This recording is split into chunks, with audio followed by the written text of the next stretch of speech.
The salt spray kissed Arthur's impeccably tailored suit, a stark contrast to the grit and grime he usually inhabited within the glass and steel canyons of the city.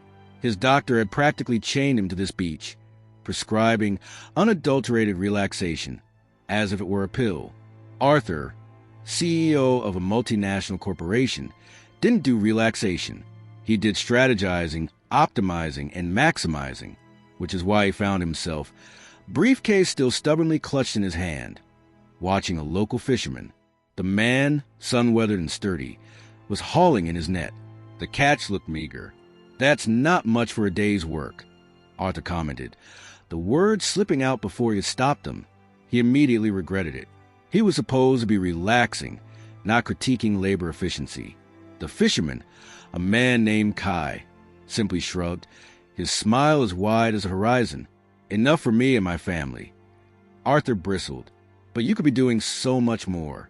Think of the potential. You could fish longer, invest in better gear, catch more fish, sell them for a higher price. Then you could buy another boat, hire someone to help double your catch." He launched into a familiar lecture, the entrepreneurial spirit roaring back to life despite his fatigue. Kai listened patiently, cleaning his net with callous hands. "And then what?" "Then you could establish a proper business, a small processing facility, perhaps control the packaging distribution, even open a few stalls at the local market."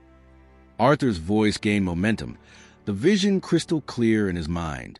You could create a brand, build a reputation. Think of the reach. "And then what?" Kai repeated, a glint of amusement in his eyes. Arthur threw his hands up in exasperation. "Then you could expand, open restaurants, export your product, become a major player in the entire seafood industry. You'd be wealthy, respected, powerful. And then what?" Kai asked the third time, his gaze unwavering. Arthur paused, finally reaching the crescendo of his capitalist symphony.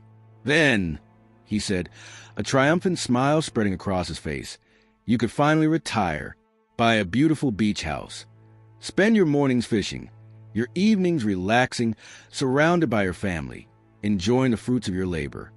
The fisherman chuckled, a deep, resonant sound like the waves crashing on the shore. "But that's what I'm doing now." Arthur's jaw hung slack. The simplicity of Kai's statement struck him like a physical blow. He stared at the man, then at the shimmering ocean, then back at the fisherman. He saw it. The quiet contentment etched on Kai's face, a satisfaction he himself had never known. He had spent his life sacrificing the present for the promise of a future that Kai already possessed. The rest of Arthur's vacation was spent observing Kai. He watched him mend his nets, his movements economical and precise. He observed the laughter he shared with his children as they helped him unload the meager catch. He saw the love in his wife's eyes as she greeted him each evening. Arthur learned to bait a hook, to read the currents, to appreciate the quiet rhythm of the sea. He learned that a bad day fishing was still a good day away from the suffocating pressures of boredom demands and shareholder expectations. When his forced vacation ended, Arthur didn't return to the city. He tendered his resignation, a short, simple email devoid of the usual corporate jargon. He sold his penthouse apartment, the art collection he never truly appreciated, and used the money to buy a small, modest cottage near Kai's village. He joined Kai on the boat, learning the trade, the patience, the quiet understanding of the ocean's moods. He learned to be present, to appreciate the small victories, the breathtaking sunsets, the simple joy of providing for himself and his community. He never amassed a fortune. He never built an empire. But he found something far more valuable: contentment.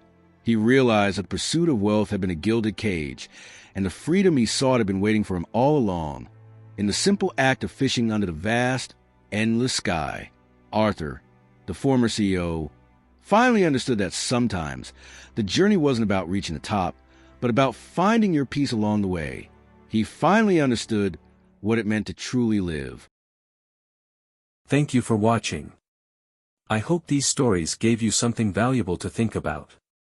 Life is full of lessons, and sometimes, the smallest moments teach us the biggest truths.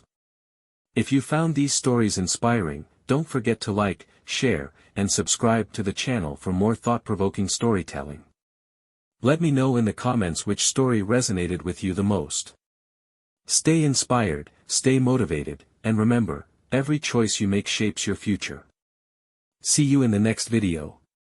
Subscribe now and turn on notifications so you never miss a new story.